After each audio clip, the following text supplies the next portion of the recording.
La plupart des entrepreneurs ne savent pas créer du contenu sur LinkedIn. Ils font du contenu bateau, ils copient ce qui marche, ils font des citations, bref, du contenu qui ramène zéro lead. Nous, chez Scale, ce qu'on fait pour nos clients et pour nous-mêmes, c'est du contenu pertinent qui ramène des rendez-vous et donc du chiffre d'affaires. Dans cette vidéo, je vais te donner notre framework exact, la manière dont on crée du contenu pour nous, pour nos clients. Donc c'est parti, pas de théorie, on y va, on plonge dedans. J'ai préparé un petit miro du coup pour cette vidéo. Hop, donc on commence par ici. Pourquoi ton contenu ne convertit pas? Donc ça dépend si tu as déjà commencé à créer du contenu sur LinkedIn ou pas. J'avoue que cette vidéo va plus s'adresser à des gens qui ont déjà essayé, qui ont fait des posts qui ne fonctionnent pas ou qui font des posts, pendant qu'on se parle, mais du coup, qui ne ramènent pas de rendez-vous, en tout cas des posts qui ne ramènent pas de business. Du coup, ces gens-là, en général, font des posts pendant quelques mois, puis arrêtent faute de résultats, tout simplement, parce qu'ils se disent que ça marche pas pour eux. En réalité, c'est jamais le cas, quasiment. C'est surtout parce que le contenu n'est pas bon. Donc, on va voir pourquoi le contenu ne convertit pas. Tout d'abord, la première chose, ça va être le contenu, en fait, est trop large. Du contenu qui parle à tout le monde.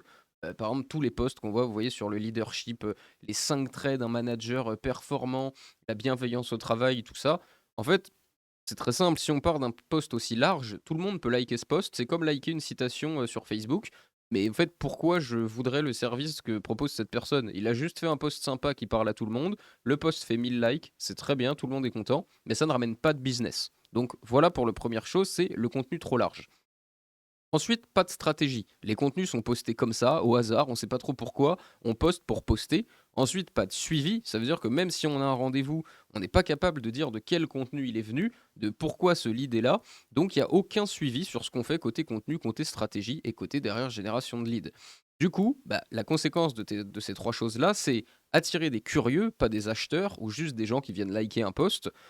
Des posts au hasard et aucune cohérence en fait de calendrier éditorial et surtout, tu ne sais pas ce qui marche sur ton profil.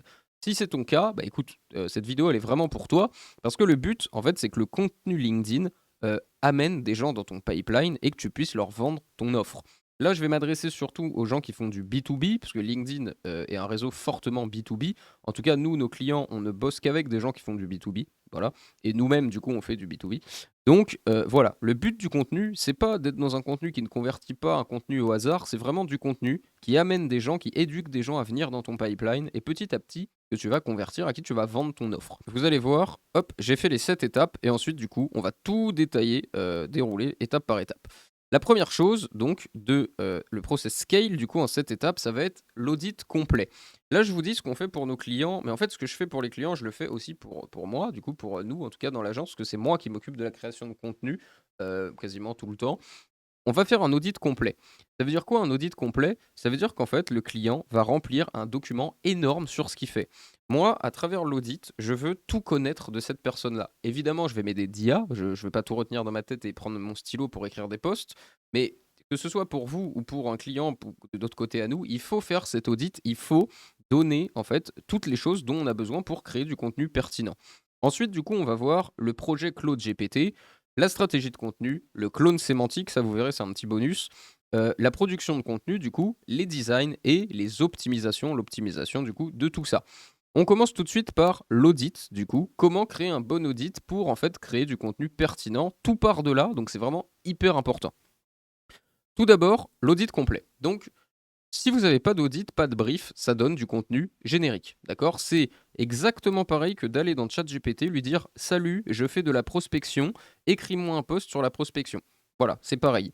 Il faut donner de l'information. Déjà, on ne travaille pas dans le chat GPT, on va créer un projet personnalisé. J'espère que ça, vous en êtes conscient. C'est le plus important. Mais déjà, question audit. Vous voyez ça, là, ce que je vous ai copié, vous pourrez les garder et les screens.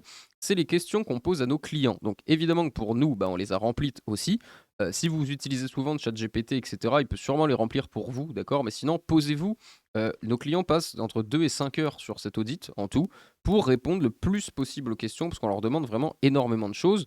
Par exemple, ici, dans le produit et service, vous pouvez voir, en fait, on demande tout. Les problèmes, les frustrations des clients, les résultats, les bénéfices, le modèle économique, des succès clients. Bref, on va demander énormément d'informations, y compris aussi sur la cible, y compris du coup côté contenu. Donc en fait, qu'est-ce que la personne veut de son contenu? En tout cas, est-ce qu'elle le sait? On met même des choses auxquelles elles peuvent pas forcément répondre, mais pour voir tout simplement, bah, est-ce qu'elles ont des réponses? Est-ce qu'elles y ont pensé? Est-ce qu'il y a du contenu qu'elles aiment bien? Est-ce qu'il y a des créateurs qu'elles suivent? Pourquoi? Comment? Il y a même d'autres parties dans notre audit, parce que nous, vu qu'on fait dans l'agence, on fait contenu, community management, prospection complète, donc il y a aussi beaucoup de choses concernant la prospection, le community management, et cetera.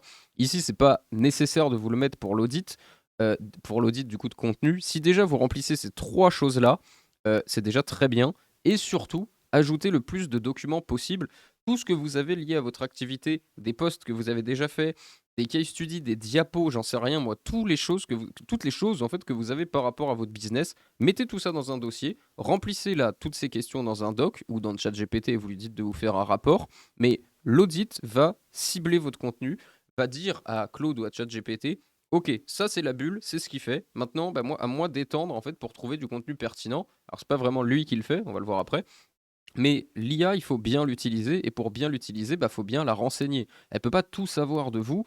Ça, c'est vraiment des choses qui sont que à vous. Donc, c'est hyper important. Je vous conseille là de screener tout ça. Si vous voulez cet audit pour pouvoir le faire de votre côté, demandez-le en commentaire ou venez m'envoyer un message sur LinkedIn. Je vous enverrai notre audit avec plaisir que vous puissiez le remplir sur Notion. Je pourrais vous le partager, il n'y a aucun problème. Donc, n'hésitez pas à le demander, vraiment. Je vous l'envoie avec plaisir. C'est celui qu'on donne à nos clients. Vous verrez qui est hyper complet. Donc ça, c'est la première étape, l'audit. Ensuite, du coup, une fois qu'on a fait notre audit, qu'on a rassemblé nos documents, donc on a un gros pool déjà d'informations, on va passer au projet Claude ou GPT. Alors, Claude ou GPT, moi j'utilise les deux, pour être honnête. En ce moment, je dis bien en ce moment, je suis plus Claude. Ils ont fait plein de matchs de fou. Je trouve que Claude réfléchit mieux et est un meilleur copywriter que ChatGPT. En tout cas, il y a moins besoin d'aller le challenger et de lui dire non, refais ça, refais ça. Donc pour l'instant, Team Claude, ça peut bouger. Voilà, si vous utilisez GPT, ne changez pas parce que j'ai dit ça. Si vous avez l'habitude, utilisez-le. Donc on va voir maintenant le projet Claude. Là, c'est ce que je disais. Ou GPT, hein, pardon, du coup. Mais quand on crée du contenu, on va pas dans une conf GPT où on donne des docs et 2 minutes après, on change de conf et en fait, du coup, l'IA ne se rappelle même plus en fait de ce qu'on lui a demandé. On va créer un chemin, donc un projet fermé, donc sur GPT qui s'appelle un GPT, sur Claude qui s'appelle un projet. On va le nommer, donc par exemple, moi je vais le nommer Scale Contenu, Maxime par exemple. Donc je vais le créer et en fait, dedans, il va y avoir plusieurs choses. Donc, je vous laisserai aller voir de vous-même, mais c'est toujours pareil sur toutes les IA. On va avoir les instructions, donc ce qu'on veut qu'il fasse, grosso modo, ça je vous les donnerai plus tard. Les instructions, les documents en ressources, et après les conversations donc pour lui parler. C'est très simple. Donc du coup, ce qu'il va falloir faire, donc au-delà de vos instructions, d'ailleurs, j'ai fait un super lead magnet qui sera sur LinkedIn d'ici une petite semaine, je pense, où je donne tous les projets Claude, donc toutes nos instructions, comment les paramétrer, etc. Donc si vous voulez aller voir sur mon LinkedIn pour l'obtenir gratuitement, bah écoutez, ce sera pas mal pour vous, je pense. En tout cas pour le projet Claude. Voici ce qu'on va upload dedans, donc mettre tous les documents qu'on a rassemblés en fait. On va mettre tous les documents, des études de cas de nos clients, etc. Donc si vous avez par exemple aussi des vidéos YouTube, des vidéos avec vos clients, des appels audio quand vous vendez, tout ce que vous avez, ça faites des transcriptions. Donc il y a des outils comme Replicate par exemple qui vont transcrire la voix du coup d'une vidéo en texte. Vous en faites des documents .txt, des documents texte, vous les mettez dedans. Vous pouvez CTRL A tout votre site web si vous en avez un, le mettre dedans. Bref, tout ce qui vous semble utile, sans mettre n'importe quoi. Ça sert à rien de mettre 1000 documents si seulement 50 sont intéressants. Mais voilà, vous allez mettre dans votre projet tout ce qui est intéressant. Donc l'audit, des case studies, des transcriptions de vidéos, bref, tout ce qui vraiment est important pour votre business, tout ce que l'IA doit savoir pour faire du contenu. En gros, c'est ça. Et ensuite, une fois que vous avez tout ça, donc vous avez mis vos documents, avant même de mettre des instructions pour lui dire on va créer du contenu LinkedIn, je veux que tu fasses ça, ça, ça, on va faire des recherches. Du coup, là, vous êtes dans un projet qui a tous vos documents. Vous pouvez le faire rechercher des choses, il va aller sur Internet rechercher, mais par rapport à ce que vous lui demandez. Par exemple, pour les recherches, moi, ce que je fais tout le temps, quand je commence le contenu d'un nouveau client, je vais mettre tous les documents et je vais lui dire, OK, voici, je t'ai importé tous les documents d'un client, je veux maintenant que tu me donnes en fait, il fait quoi ce client? Il le fait pour qui? Pourquoi? Comment il le fait? Je veux tout savoir, fais-moi un brief complet. Il le fait et je lui dis d'accord, très bien. On va donc créer du contenu LinkedIn pour lui. J'ai besoin que tu me fasses des recherches. La première, je veux connaître toutes les douleurs de la cible de ce client et comment il va les résoudre. Donne-moi des points précis, des angles, etc. Il va vous donner des listes énormes en allant chercher sur Internet, en sourçant, etc. Toutes les douleurs que peuvent avoir votre cible potentielle et donc comment vous les résolvez. Pareil sur les concurrents. Je veux que tu me fasses un gros playbook des concurrents, de la tendance du marché, comment il évolue. Tout ça, vous mettez aussi après, une fois que vous les avez, vous l'uploadez en fait dans votre projet. Et des recherches perso, de tout ce qui vous passe par la tête qui peut être intéressant. Quand il va faire une recherche, Claude, il va aller comparer 800 sources. C'est hyper intéressant d'aller lui demander les douleurs, etc. Par contre, faites-le bien en recherche approfondie et pas juste en lui demandant comme ça. C'est un bouton à cocher. Attention, petit tips, sur Claude, vous pouvez faire des recherches approfondies directement dans les projets. Sur GPT, non. Donc il faudra, sur GPT, aller faire ça dans une conf GPT basique et revenir importer dans le GPT, du coup, parce que ce que vous avez fait. Donc voilà, petit tips. Mais ça, hyper important, le projet, c'est ce qui va déterminer la pertinence de votre contenu. Ce que vous lui donnez, vous le nourrissez, et c'est avec ça qu'il est capable de créer du bon contenu. Donc vraiment, ultra important. Peut-être qu'on ferait une vidéo où carrément je fais des posts en fait sur Claude, etc. où je fais tout. Là, c'était pas le sujet, surtout de vous expliquer. Mais donc, projet plutôt que conf bateau, et surtout nourrissez-le de contenu. Quand je pourrais, si on va sur LinkedIn ensemble et que je regarde des posts, je peux vous dire si ces personnes-là ont un bon projet ou pas sur Claude ou sur GPT. Ça se voit en fait, clairement. Bref, voilà pour ça. Vous pouvez screen si vous voulez. Et en tout cas, ça, les recherches, bah, faites tout ce que vous pouvez pour être le plus pertinent possible. Si on continue sur le framework, on a donc la stratégie de contenu.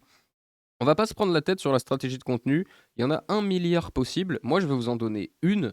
Par exemple, en ce moment, je peux même vous donner la mienne avant de vous montrer. Le lundi, je fais un post d'éducation, donc un post où je vais nurturer les gens qui me suivent pour les faire passer à un stade suivant. Voilà, post d'éducation. Le mardi, je poste une vidéo sur YouTube le lundi soir ou le mardi soir. Mais donc souvent, je fais un post pour dire que j'ai fait. En fait, je fais un post autour de ma vidéo YouTube pour inciter les gens de LinkedIn à aller la voir.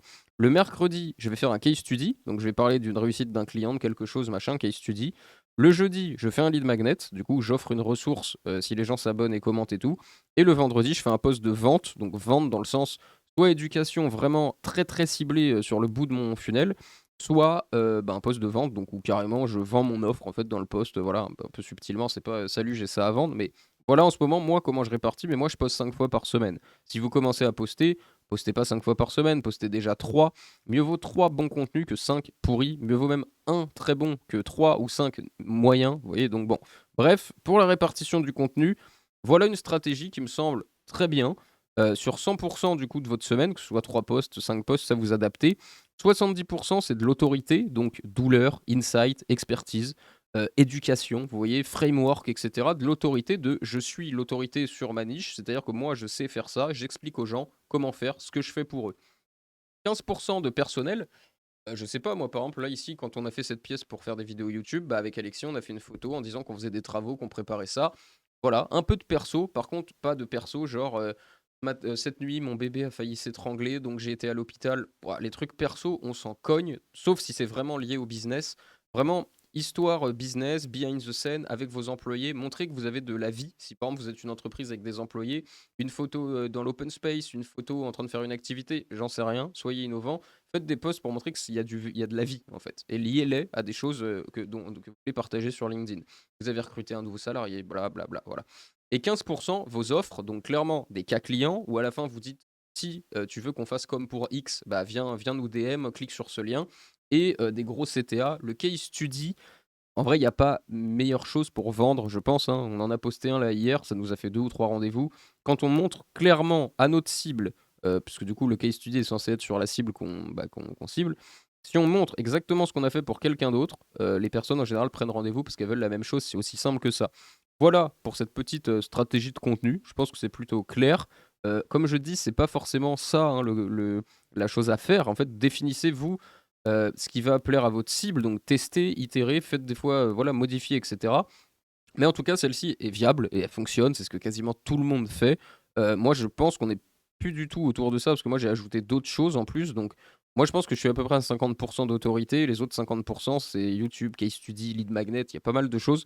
Après, l'autorité, on pourrait peut-être ranger le Lead Magnet dedans. Donc, vous voyez, il n'y a pas besoin de penser à ça, en fait. C'est juste pour le poser, que vous le voyez, que vous compreniez. Mais après, plus personne réfléchit à ça.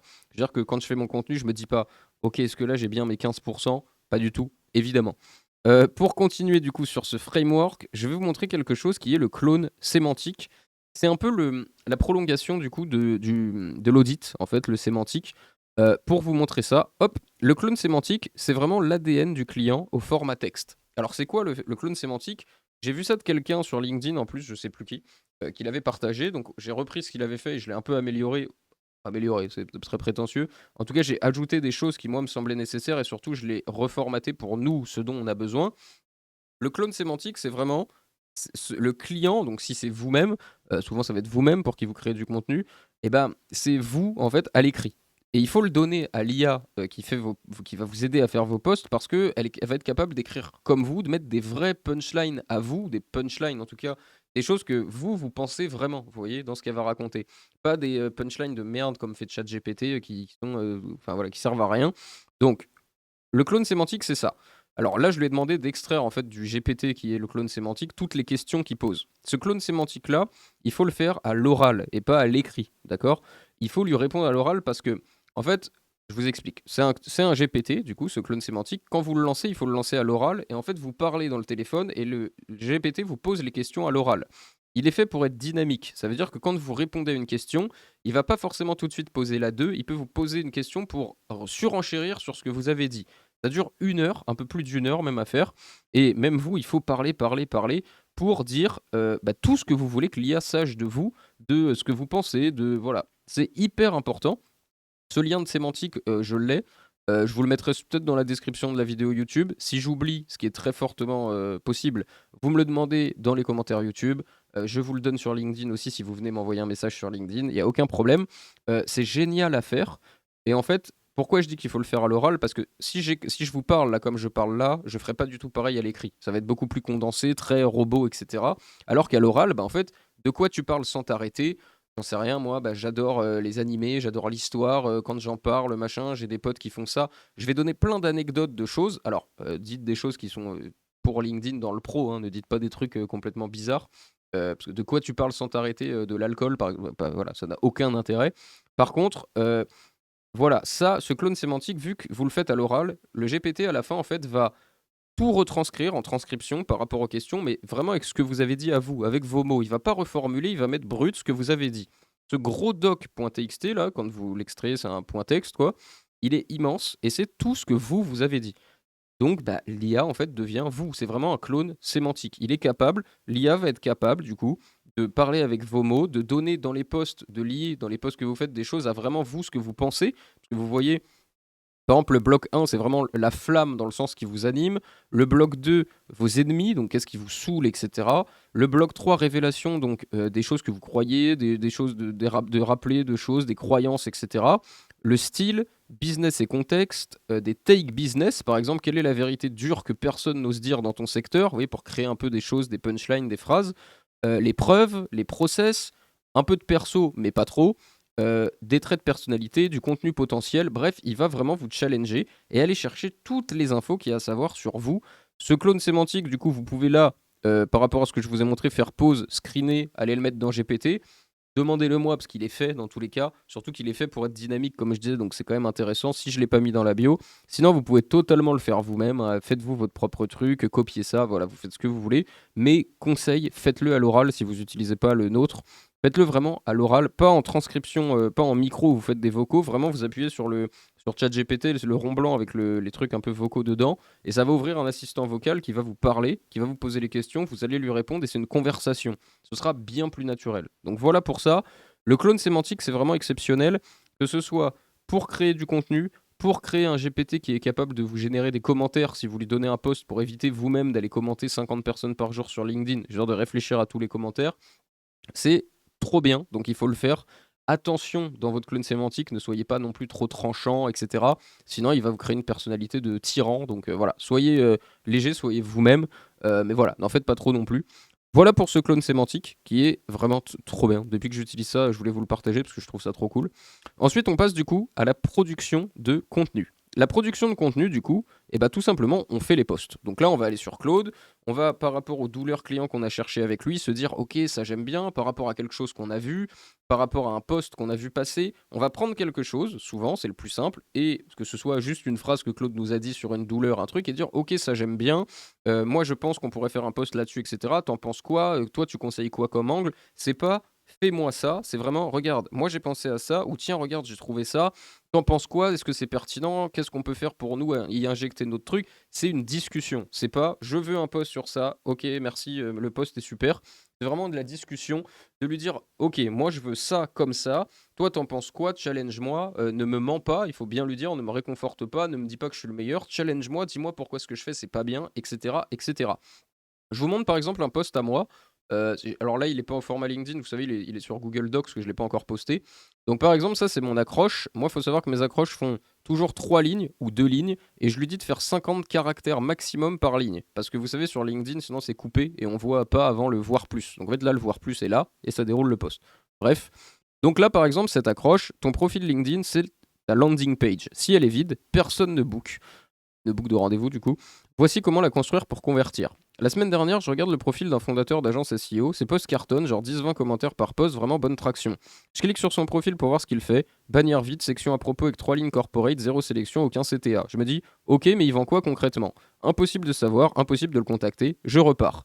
Bah, c'est exactement ce qui arrive à tes prospects tous les jours. Bref, vous avez compris. J'explique qu'un profil inactif sur LinkedIn ou mal optimisé, c'est nul parce que le profil LinkedIn, c'est comme une landing page et elle doit convaincre. Bref, dans ce post-là, après je cible, voilà. Là, ce post-là est long parce que j'essaye moi-même de tester des posts plus longs pour que ce soit plus détaillé, écrit plus. Vous voyez, c'est vraiment écrit. La plupart des posts, de toute façon, que me génère Claude, moi je les réécris. Je réécris toutes les phrases. Donc ça fait plus humain et c'est écrit comme moi j'écris. Bref, là, vous avez le post et du coup le visuel. Alors, avant de le montrer, le visuel, nous, du coup, vu qu'on est une agence qui font contenu, prospection, CM, etc., on a des designers en interne qui font les visuels pour nos clients. Donc, tous les visuels qu'on fait sont des infographies, des carousels, etc. Si vous n'avez jamais fait ça, ça prend des heures à faire, surtout si vous commencez. Et en plus, ce sera pas très beau, malheureusement. D'ailleurs, c'est pour ça souvent qu'on nous délègue toute cette partie-là sur LinkedIn pour générer du chiffre, parce qu'en fait, on fait gagner énormément de temps.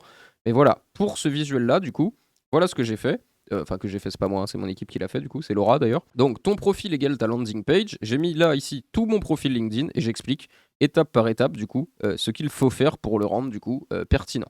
Par exemple, côté client. Ici, on a un client, par exemple, un de nos clients, donc expert comptable. Là, on parle du bilan comptable. Donc, le secret d'un bon bilan, une compta propre et à jour. Voici quelques notions à connaître. Donc là, c'est un poste d'expert comptable qui explique comment faire un bon bilan, etc. Je vais pas vous le lire, parce que de toute façon, voilà. Et du coup, chez Prati, on accompagne machin avec un petit CTA pour, voilà, pour attirer les gens tout simplement. Parce que là, le but, c'est chez Prati, c'est de signer des nouveaux clients, du coup, des entrepreneurs dans leur cabinet d'experts comptables. Et du coup, l'infographie, donc vous voyez, le secret d'un bon bilan, une compta propre et à jour avec des sections partout qui expliquent, etc. Voilà pour ça. Là, vous voyez que c'est déjà, en fait, on fait toujours des infographies. Les posts sont quand même très différents parce que déjà, c'est pas les mêmes secteurs. Il y a le sémantique, le comptable, ça va toujours être quand même plus carré, évidemment. Encore un autre exemple, un client à nous qui est investisseur dans des SaaS, donc il n'a pas de SaaS, il investit dans des SaaS. C'est un investisseur quoi. Donc par exemple, grandir par rachat, sans intégration, c'est du décor. Voici la méthode utile. Par exemple là, les 5 conditions, donc vous voyez pour, voilà, donc là, écoutez, vous lirez le post si ça vous intéresse, c'est quand même assez précis là du coup. Et l'infographie du coup, M&A, le rachat intelligent comme levier de croissance, grandir par rachat, sans intégration, c'est du décor. Et voilà aussi du coup les sections. Vous voyez que là, je vous ai montré vraiment 3 choses totalement différentes, parce qu'on a des clients dans plein de choses. Nous, nos 3 ICP, c'est les SaaS, les agences digitales et du coup les organismes de formation. Ça peut être, on a des clients qui sont dans d'autres domaines quand ils nous contactent, on voit avec eux, etc. Là, par exemple, Thibaut Bayard, on lui a fait des dizaines et des dizaines de rendez-vous alors que ça fait un mois qu'on bosse ensemble. Ça marche trop bien parce que c'est un investisseur et il cherche d'autres investisseurs pour augmenter son capital et investir dans des SaaS. Vous voyez que même sur des secteurs très spécifiques, ça fonctionne. Je vais vous le dire, plus c'est niché, plus ça fonctionne. Aujourd'hui, vous pouvez être un formateur en IA, donc l'IA, tout le monde en parle, etc. Vous allez faire les mêmes choses que tout le monde parce qu'en fait, vous n'avez pas de cible. Votre cible, c'est tous ceux qui veulent faire de l'IA. Bon, enfin tous les pros qui veulent intégrer l'IA dans leur boîte. Donc vous allez faire quoi? Les 50 prompts GPT pour ceci, les 10 gna gna gna, et bien en fait, bah oui, vous allez faire des likes, mais vous ferez pas de rendez-vous, vous ferez pas de lead. En tout cas, la plupart n'en font pas. On a eu des clients dans l'IA, ça marchait très bien, ils ont eu beaucoup de rendez-vous. Malheureusement, on a dû arrêter parce que leur équipe commerciale n'était pas bonne du tout. Ils appelaient pas les leads, c'était très mal géré. Donc bon, tant pis. Mais d'ailleurs, on cherche là en ce moment un formateur IA parce qu'on sait qu'on peut le faire exploser. Mais c'est beaucoup plus difficile sur des niches comme ça, type un peu océan rouge où il y a beaucoup de monde, que sur des trucs très spécifiques comme il n'y a pas d'expert comptable en France qui est très connu sur LinkedIn, à part du coup Ilan, qui est notre client. En un mois, on lui a fait faire plus de 500 000 impressions. Il est passé top 2 Favicon en expert comptable. Il a eu une dizaine de rendez-vous, je crois. Alors vous voyez un poste d'un expert comptable, c'est pas pour ça que vous allez changer d'expert comptable. C'est quand même un processus qui est long. Pareil là, un investisseur, enfin, le contenu est la base de tout sur LinkedIn. Même si vous avez un compte aujourd'hui mort sans rien dessus et que vous faites de la prospection, ça ne fonctionne plus. Vous n'allez pas signer, les gens ne vont pas vous faire confiance. S'il y a deux concurrents, un qui a un profil optimisé et qui fait du contenu, un qui a un profil avec rien dessus et qui fait pas de contenu, si les deux envoient un message à leur cible, bah, c'est logique que la personne qui est active, qui fait du contenu, etc., va plus signer. Parce que le contenu éduque, il nurture, il amène les gens à un autre point et surtout, bah, il fait qu'il y a des gens qui prennent rendez-vous d'eux-mêmes. Et en plus, ça réchauffe, etc. Les gens vous voient, vous êtes visible. Donc bref, le contenu, c'est en ce moment la base de tout. Il faut savoir en faire, au moins, même si vous ne voulez pas faire des infographies comme ça, qui sont quand même très costauds, bah voilà, faites au plus simple, faites des photos, etc. On va le voir là, bah, juste après d'ailleurs, parce que là, je voulais juste vous montrer ces trois posts-là. De toute façon, vous pouvez aller voir sur mon profil, je poste tous les jours, et sur celui d'Alexis aussi, mon associé Alexis Vidal. Donc vous pouvez aller voir, il y a vraiment beaucoup de choses à voir aussi pour vous inspirer et comprendre un peu bah, comment on fait. Côté design, ok, donc justement là je vous ai montré des designs. Bah écoutez, côté design visuel, euh, en France, de mettre un visuel avec un post, c'est 200% de vues en plus. Le texte seul ne fonctionne pas aujourd'hui en France, on n'est pas aux US. Ne faites pas ça, ça sert à rien. Il y a 4 types de contenus, on va dire, les plus difficiles aux plus simples, qui fonctionnent bien. L'infographie, comme je vous ai montré. Pourquoi bah parce que les gens la gardent, la téléchargent, vont zoomer dessus, vont rester longtemps dessus, etc. Ça fonctionne bien, c'est très visuel, c'est costaud, ça donne envie d'être lu. Le carrousel, donc avec bon, les slides, vous connaissez, qui est difficile à faire aussi, mais quand même un peu moins que l'infographie, moi je trouve. En ce moment, on fait quasiment pas de carrousel pour nos clients, sauf sur des comptes où ils ont toujours fait des carousels, par exemple, donc ça marche mieux, parce que l'audience est habituée. Sinon, en ce moment, le carrousel est quand même donne moins de visibilité que l'infographie. Donc, voilà. Les photos, des photos, par exemple, là, je pourrais me prendre en photo comme ça, en train de parler au micro, et faire un post sur un truc bah, par rapport au pro, etc. Ça fonctionne aussi, les photos.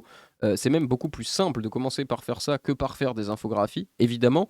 Des screenshots aussi, si vous allez voir sur mon profil ou celui d'Alexis surtout, parce qu'on fait plus ça, quand il fait un case study, c'est juste un screen de la conv WhatsApp avec le client qui va dire on a fait tant de CA, on a fait ça, trop bien, machin. Les screenshots, ça marche que ça fait vrai, en fait, un mail WhatsApp. Si c'est vrai, bien sûr, faites pas des faux case studies, ça se saura. Le meilleur case study, c'est là où on identifie son client, on lui demande de valider le poste, est-ce qu'il est d'accord, nous on fait tout le temps ça. Donc bref, voilà un peu du plus difficile au plus facile.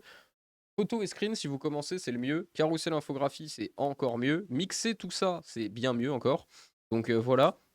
Pour visual design, écoutez, ne vous prenez pas la tête si vous démarrez, si c'est le début, partez plutôt sur des photos et des screens. Mais si vous êtes déjà confirmé, bah, les infographies, vous voyez comme je vous ai montré là, bah écoutez ça, c'est très visuel quoi. Si je fais un post sur ton profil égale ta landing page, bah il est beaucoup plus impactant avec ça qu'avec une photo de moi. Parce que pourquoi je mets une photo de moi pour parler du profil LinkedIn, vous voyez? Donc voilà, ça c'est quand même bon, ça c'est le mieux, c'est ce qu'on fait, mais il faut être structuré. Si vous le faites tout seul, gérer votre compte LinkedIn, c'est-à-dire créer du contenu tous les jours ou 3 fois par semaine, faire du community management parce qu'il faut commenter les autres, se faire commenter, etc. pour avoir du reach sur son post. Faire de la prospection, etc., ça va vous prendre 4-5 heures par jour. C'est pour ça que les gens nous le délèguent, parce qu'en fait, 4-5 heures par jour, c'est énorme. Vous pouvez plus gérer votre business. Donc, par contre, bah, c'est comme ça que ça devient un canal d'acquisition et que vous allez faire du chiffre d'affaires avec LinkedIn. Ça, c'est sûr. C'est comme quand vous voulez faire des ads, bah, vous prenez une agence d'ads. C'est pareil, en fait, pour LinkedIn, hein, du coup. Si vous commenciez à gérer toutes vos campagnes tout seul, ce serait l'enfer. Voilà, bref, c'était juste petite parenthèse. Pour, du coup, continuer, en dernier, on va parler du coup des optimisations. Donc, c'est la dernière étape. Donc, les optimisations, ça va être du coup deux choses. Donc, ce qu'il ne faut pas regarder dans les optimisations, c'est les vanity metrics, c'est-à-dire les likes. Oui, j'ai fait 1000 likes, je suis trop content. Super, la plupart des posts qui font ça n'amènent aucun client parce que ça veut dire que c'est très générique, que c'est sorti de votre ICP et des gens que vous voulez cibler, donc ça sert à rien. J'ai eu 36 commentaires de gens qui m'ont mis un pouce comme ça. Ok, est-ce qu'ils sont dans ta cible? C'est pareil que les likes. Si c'est des likes de gens perdent dans la cible, limite même pas en France, etc., ça sert à rien. Et j'ai pris 2000 abonnés, bon c'est beaucoup 2000, j'ai pris 200 abonnés grâce à ce post. Ok, dans ces abonnés, qui est dans ta cible? Ce qu'on cherche sur LinkedIn, c'est parler à notre cible et avoir une cible précise. Donc c'est tout ce qu'on fait comme action doit être pour cette cible-là. On veut pas faire des choses qui sortent de ça. C'est comme si vous faites du YouTube. Par exemple, si cette vidéo-là que je fais pour les pros du B2B qui veulent créer du contenu LinkedIn et signer des clients, si cette vidéo-là fait 1 million de vues, ça va pas. Il n'y a pas 1 million de personnes qui veulent regarder ce contenu-là sur YouTube. Vous voyez, moi je fais des vidéos pour faire peu de vues. Je fais pareil sur LinkedIn parce que je veux toucher ma cible et parler qu'à ces gens-là, parce que les autres, ça ne les intéresse pas, tout simplement, donc ce n'est pas ma cible. Là, en business metrics plutôt, on va aller regarder les vues de profil, on va aller regarder aussi les likes, les abonnés, etc. Évidemment, mais est-ce qu'ils sont dans notre cible? Qui je vais, grâce à ces gens que mon contenu a amené sur mon profil, qui je vais pouvoir aller démarcher en DM, parler pour potentiellement avoir un prospect, un rendez-vous, etc. Donc, les business metrics, ça va être les vues de profil, les nouveaux abonnés, les DM, mais ça, c'est quand on fait du contenu qualifié. Ensuite, en analyse hebdo, tout simplement, quand on regarde un petit peu, c'est quoi les posts qui ont généré le plus de vues, le plus d'impressions? C'est quand que ces gens-là, en fait, sont venus? Est-ce que je peux deviner quel post a fait que j'ai eu un rendez-vous booké, que cette personne a pris rendez-vous avec moi, et cetera? Quel format fonctionne le mieux? Ça, vous pouvez le voir tout de suite dans vos stats. Quand je fais des posts autour de quelle douleur de ma cible, eh ben, ça résonne, ça veut dire que c'est quoi qui me ramène du business, tout simplement. LinkedIn peut vous rapporter des résultats dès le premier mois. Je le dis, c'est pas quelque chose qui vous prend 6 mois. Si ça fait 6 mois que vous êtes sur LinkedIn et que vous n'avez pas eu de prospect en étant actif, donc contenu, prospection, etc., c'est pas normal. C'est que vous faites pas bien les choses. LinkedIn aujourd'hui, on a plein de case studies qu'on a postés sur nos comptes. Je peux vous dire, on a LinkUp Coaching, qui est un organisme de formation qui forme des coachs avec qui on bosse. Avec un seul profil LinkedIn, en 4 mois, on a généré pour eux, donc en faisant tout, hein, contenu, prospection, community management, tout de A à Z, on a généré plus de 100 rendez-vous. On a fait 72 000 euros de chiffre d'affaires et ils ont dépensé 10 000 euros chez nous. Du coup, 4 mois, 4 fois 2 500 euros. Voilà. Donc, LinkedIn peut vous rapporter énormément d'argent, peut vous en rapporter le premier mois. Il n'y a pas besoin d'avoir 10 000 abonnés pour faire de l'argent sur LinkedIn. On a des clients qui n'ont même pas 1000 abonnés qui font énormément de rendez-vous par mois. LinkedIn, c'est de la niche. Cette niche, elle est forcément présente sur LinkedIn parce qu'il y a 89% des pros B2B qui sont sur LinkedIn en France. Donc, il faut bien lui parler. Pour terminer cette vidéo, je vous explique ce qu'on fait chez Scale. On a 2 offres, on a décidé d'en sortir une deuxième, on n'en avait qu'une avant, que la complète.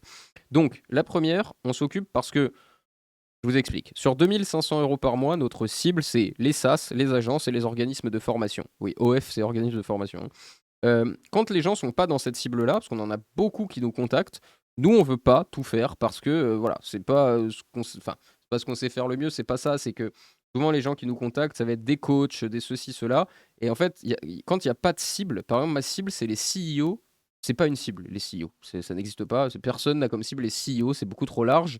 Donc on va aller au petit bonheur la chance, «Bonjour, toi, tu es CEO, est-ce que tu veux de mon offre?» Ça ne marche pas. Ce qu'on veut, c'est des vraies cibles. Donc vu qu'on a ce problème-là, on a créé une deuxième offre qui est contenu plus CM, mais où les gens s'occupent de leur prospection. Le contenu, du coup, c'est 3 à 5 posts par semaine sur LinkedIn, donc 3 types infographie comme je vous ai montré, 2 de plus où c'est des photos, des screens qu'on fait avec le client, donc des visuels professionnels, community management quotidien, donc une CM qui 5 jours sur 7, une humaine, hein, va faire des commentaires, donc plus de 50 commentaires sur le compte pour warm up le compte. Donc gestion des commentaires et aussi du coup des réponses aux commentaires sur le post. Le clone sémantique, bon, qui est dedans, et la stratégie éditoriale complète. Donc en fait, on fait tout, on poste, on crée le contenu, on poste, on fait le CM. Bref, la personne ne s'occupe plus de son contenu. Les résultats, un positionnement d'expert, de l'engagement en plus, de la visibilité et surtout devenir une figure d'autorité sur sa niche et que ça amène aussi des opportunités pour vendre, évidemment. Pour qui? Fondateurs, dirigeants qui veulent incarner leur expertise sans perdre 10 heures par semaine pour faire du contenu générique qui n'apporte rien. Ça, c'est une offre qui marche très bien. On l'a sortie parce qu'on en parlait avec des clients, etc. Ou aussi des gens qui n'avaient pas forcément les moyens de mettre 2 500 euros par mois. Et cette offre marche très très bien. On a signé plusieurs clients là récemment, donc on a décidé de la proposer. Et sinon, notre offre phare, la plus complète, c'est 2 500 euros par mois. On fait tout. On prend en main votre profil, on fait une refonte totale de profil, qu'on fait aussi sur l'offre de contenu, hein. On fait une refonte totale du profil pour le transformer en tunnel de vente. On fait toute la prospection, donc froide et chaude. On fait tout le contenu, donc 5 fois par semaine. Bref, on fait tout. Des leads magnets, etc. On fait tout pour un seul objectif, avoir du ROI dès le premier mois, quand c'est possible. Je le dis, il y a des niches où c'est pas possible, on est très honnête avec ça. C'est pour ça qu'on vous dit pas, on génère 50 rendez-vous, on sait pas. Ça dépend de la niche. D'ailleurs, si on le sent pas, on n'y va pas. Je pourrais vous dire que là, on a un SaaS, par exemple, on lui a fait 35 démos le premier mois. Mais un autre, ça pourrait être 5. En fait, ça dépend aussi de l'offre, de la cible, etc. Ça dépend. Ça, on est très honnête là-dessus. Bref, pour qui cette offre-là, où on fait tout? Entreprise, donc B2B évidemment, mais donc SaaS, agence digitale, organismes de formation qui veulent tout déléguer. En gros, nos offres, c'est une pour devenir déjà figure d'autorité. On a beaucoup de DAF externalisés, des CMO externalisés qui prennent cette offre-là, parce qu'en fait, c'est des gens qui ont déjà assez de clients ou potentiellement qui en reprendront un peu dans le futur. Donc, ils ont besoin de se créer maintenant une communauté qui, plus tard, quand ils vont aller chercher dedans, bah, pourra donner des opportunités. Donc, que le contenu pour l'expertise, pour voilà, devenir figure d'autorité. Et l'autre, c'est vraiment des boîtes qui veulent avoir un nouveau canal d'acquisition. Ce canal, il peut rapporter X euros par mois, être prévisible, générer X rendez-vous par mois. Ça, bah, on s'en occupe du coup. C'est notre offre complète, tout simplement. Voilà pour ça. C'est pas une vidéo promo, c'est juste, bah, évidemment, hein, je fais pas ça pour rien. J'en parle. Si ça vous intéresse, écoutez, vous nous contactez. Il y a tout dans la bio, enfin dans la description YouTube. Il y a tout sur mon profil. Allez voir nos posts. Bref, écoutez, ce petit Miro, bah, il était quand même plutôt costaud au final. Donc voilà pour cette vidéo sur la création de contenu. Posez-moi un max de questions dans les commentaires, je répondrai avec grand plaisir. De toute façon, j'en ferai d'autres autour du contenu parce qu'il y a tellement de choses à dire. Mais bah écoutez, c'est tout pour cette vidéo, donc à très vite.